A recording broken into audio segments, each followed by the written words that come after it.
Natalie Holzer tak hanya mendapat aset rumah. Natalie Holzer tak menuntut harta gono gini pada Sule. Namun, Ibunda Atzam Adriansyah Sutisna otomatis memiliki dua aset atau harta yang merupakan pemberian Sule. Memang, Natalie Holzer tak cuma mendapatkan hak asuh Atzam setelah cerai dari Sule. Dia juga mendapatkan beberapa aset dari lelaki yang pernah 2 tahun menjadi suaminya itu.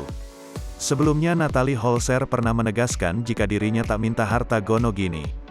Dia hanya meminta tanggung jawab Sule sebagai seorang ayah yang memberikan nafkah untuk anaknya. Kendati tak menuntut harta gono gini, Natalie Holzer mendapatkan 2 aset dari Sule. Aset itu telah diberikan atas namanya sejak mereka masih menikah.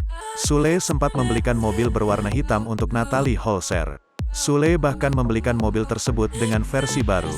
Mata Natalie Holzer berkaca-kaca saat Sule mengungkapkan rasa sayang terhadapnya.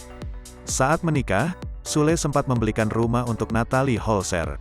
Namun rumah tersebut memang diperuntukkan bagi adik dan nenek Natalie Holzer, bahkan sertifikat rumah tersebut atas nama Natalie Holzer.